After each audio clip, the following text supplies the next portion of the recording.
Vamos con VIH y oportunista, que es un tema de infecto que hay que sí o sí saber, que es bien preguntable, porque hay mucha información sobre esto, ¿ya? Voy a hacer un video largo porque junté los dos temas, y hay que saber lo preciso nomás, ya no hay que saber tantas cuestiones. Vamos con el videito, con las perlitas. ¿Qué le pregunto al paciente con VIH, con sospecha de VIH? Hay que preguntarle la ITS previa, ¿cierto? Porque en una de esas tuvo una gonorrea, una clamidia, se la manejó y nunca se vio que tenía VIH, y tiene VIH, ¿cierto? Hay que ver las vías de contagio, de cómo se contagió el paciente, la vía sexual, si tuvo uso de droga IV, bueno, ITS previa de nuevo, ¿cierto? Preguntar eso, que por tener VIH no se excluye tener clamidia, tener gonorrea, tener todas esas cuestiones. Cortopunzantes, si como personal de salud principalmente, o algún trabajador que trabaje con cosas cortopunzantes. Uso de transfusiones previas y madre con VIH, ¿ya? Hay que preguntar todo eso. Hay que preguntar siendo compromiso de estado general, si tiene fiebre, si se siente mal, si tiene astenia, dinamia, tiene fatiga generalizada, ¿cierto? O si se puede presentar también como síndrome mononucleósico, ¿cierto? Como adenopatía generalizada, ¿cierto? Como un resfriado finalmente, ¿ya? Pérdida de cabello, astenia, fatiga, se pregunta, sangre en deposiciones, diarrea, estatorrea, porque acuérdense que gran parte de los pacientes de VIH van a presentarse con diarrea.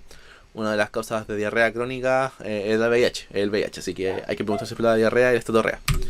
Infecciones recurrentes, por ejemplo, se resfría muchas veces en el año, si tiene muchos episodios de sinusitis o otitis, ¿cierto? Como que también puede ser indicativo de VIH, ¿ya? Y la clínica de estos pacientes en un ECOE puede venir de tres formas, el setting de paciente. Un paciente sintomático, o como con linfadenopatía generalizada persistente, o como con resfriado, como un síndrome como bien mononucleósico, ¿cierto? ¿Cómo se define linfadenopatía generalizada persistente con la regla del 1, 2, 3? ¿Qué es esto?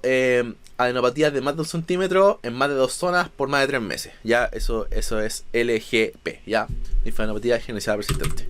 En urgencia se puede presentar como una infección oportunista, ya, así que hay que saber lo oportunista. Y también se puede asociar a otra ETS, por ejemplo, una gonorrea, y también tiene VIH, ya, porque probablemente la conducta sexual de riesgo no solamente sea una ETS, ¿cierto? Sean varias ETS al mismo tiempo.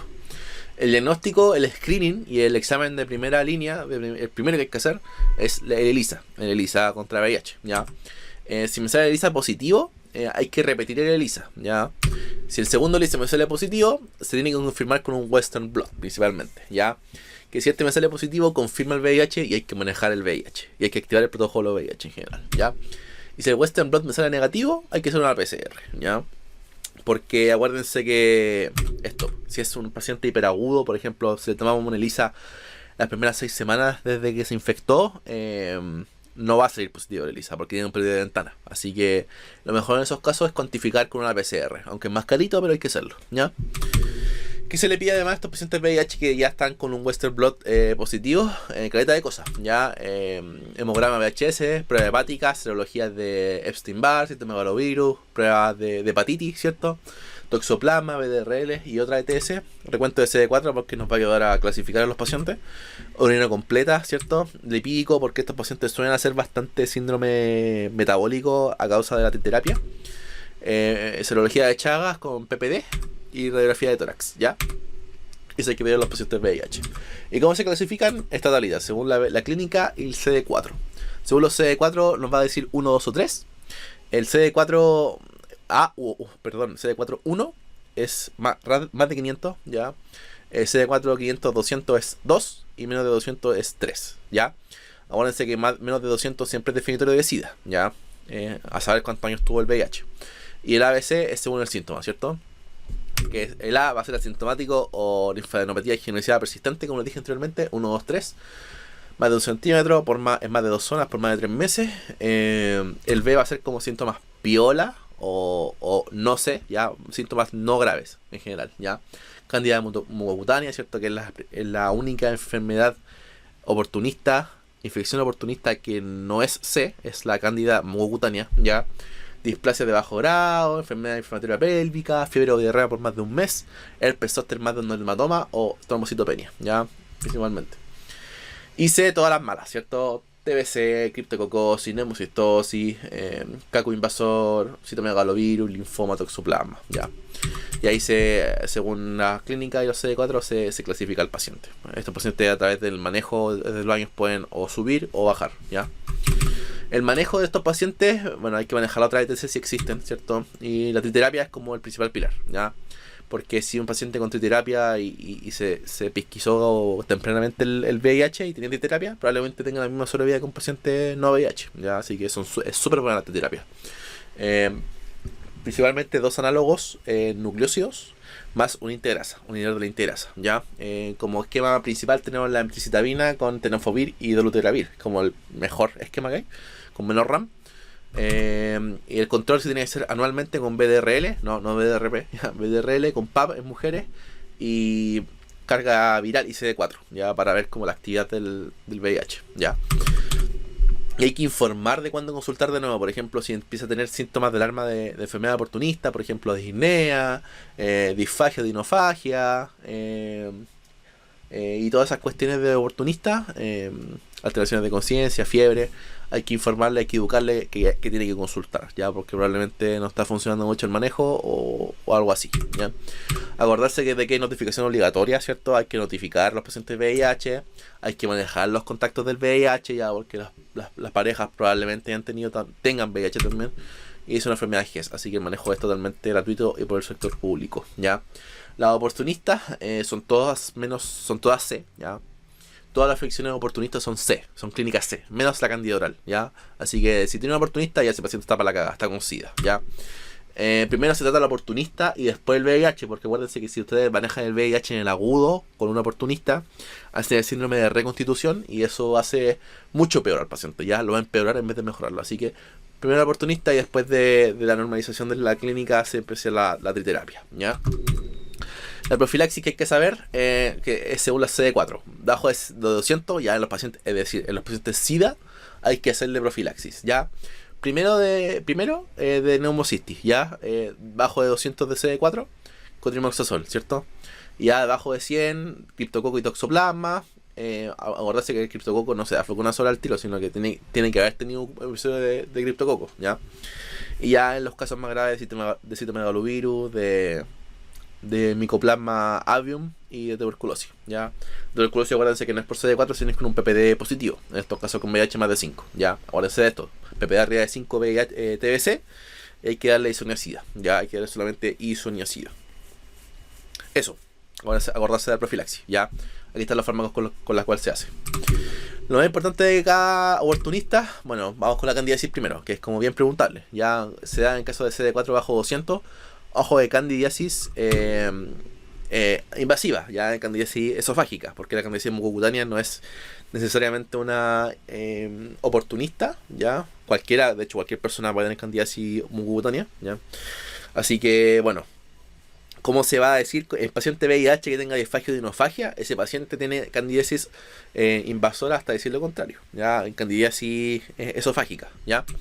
El diagnóstico es clínico, porque si uno ve ya las placas de cándida y tiene disfagia, ya uno asume que tiene candidiasis esofágica y se inicia el fluconazol, ¿ya?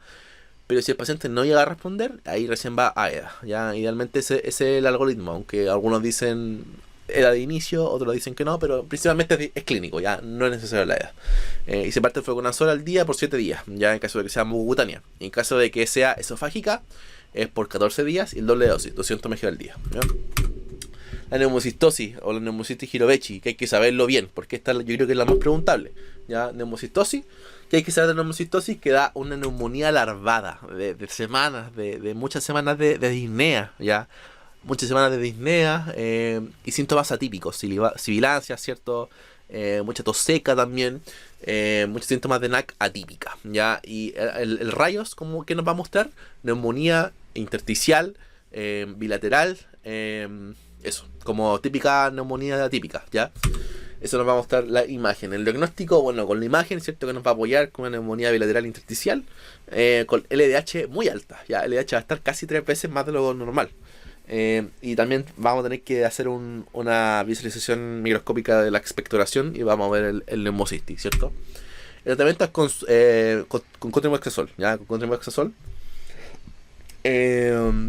se puede dar endovenoso, pero idealmente vía oral, porque tiene mejor resultado, ¿ya? Y se tiene que dar corticoides, acuérdense de dar corticoides, prednisona en dosis de 40 por día, 60 por día, en caso de que esté saturando. o en pacientes que tengan P en la gasometría, presión arterial de oxígeno menor a 70, ¿ya?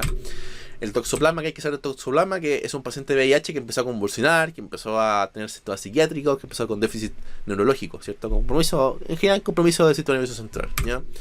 Estos pacientes probablemente tengan el toxoplasma en el cerebro, por eso se hace una resonancia con contraste, ¿ya? Y para también se puede hacer el tema de la IgM, ¿ya? La IgM para toxoplasma es un súper buen marcador serológico, ¿ya? ¿Cómo se va a ver la resonancia en el toxoplasma? Se van a ver como lesiones que captan mucho en anillo, ¿ya? Lesiones que captan en anillo, como en la periferia de la lesión, eso es toxoplasma, ¿ya? Y también se les tiene que hacer una pulsión lumbar con PCR para toxoplasma. Obviamente el mejor diagnóstico es la biopsia, pero es complicado hacerlo, ¿ya? El tratamiento es con estas tres cosas: pirimetamina, sulfadiazina y leucoborina, ¿ya? También como segunda opción tenemos el cotrimoxazol, ¿ya? Pero lo mejor es ese que les dije, ¿ya? La criptococosis, que hay que saber que es una meningoencefalitis, ya va a ser una meningitis con compromiso de conciencia, va a empezar a convulsionar, va a empezar con déficit neurológico, bueno, meningoencefalitis, ¿ya? Lo vamos a pinchar con la PL y va a salir con una versión muy alta, presión de salida muy alta, con baja glucosa, ¿cierto? Como ustedes saben, mucha proteína, y la tinta china va a salir positiva, ¿ya? O bien el antígeno por látex va a salir positivo, ¿ya? El antígeno para criptococo. El manejo con anfotericina más fluconazol, porque es una cuestión grave, se vía socia, ¿cierto? Y después por 2 semanas, con mucha dosis, y después se le saca la anfotericina y solamente queda con fluconazol, ¿ya? La aspergilosis, que hay que saber que es una neumonía necrosante, cavitada, con compromiso de vía aérea superior, como mucho compromiso sinusal, con necrosis sinusal, y es muy para cagar, ¿ya?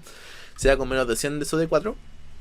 Y diagnóstico con galactomananos, ¿ya? Con los galactomananos, que es un examen como muy de aspergilosis, y con visualización de las IFAs a la biopsia, o bien los cultivos positivos para aspergillus, ¿ya?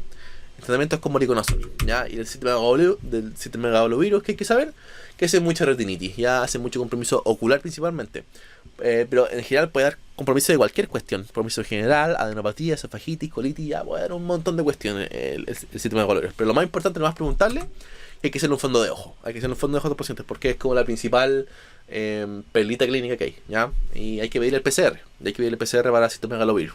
Porque ahora sí que también es una de las principales causas de síndrome mononucleósico. Así que ojo por eso. Y el manejo es con endovenoso, ganciclovir, y si es vía oral, valganciclovir, ¿ya? El sarcoma de Kaposi está asociado al virus HERP8, ya que se ve como lesiones nodulares moradas, rosadas, rojas, ya en los pacientes. Y finalmente es cáncer, ya esto es un cáncer, es un sarcoma, ¿cierto? Y el diagnóstico es por biopsia. Y el manejo ya es de nivel secundario, ya hay que optimizar la terapia antirretroviral. Y el manejo puede ser local o oncológico principalmente, ya. Y el Mycobacterium avium complex, ¿cierto? Que es bastante grave. Es casi igual a la tuberculosis. Ya es una neumonía decapitada. El diagnóstico se hace con Ciel-Nielsen. Y el tratamiento es igual al tuberculoso, ya al RIPE, pero también se le puede asociar acitromicina o quinolonas como primera línea, ya que van bastante bien con esos antibióticos. Y eso, es un tema largo, un tema pajero, pero hay que saberlo, ya, porque es bien preguntarle, sobre todo en urgencia como oportunista, o bien en ambulatorio como mononucleósico, ¿ya? O sintomático, o ETS. Así que eso.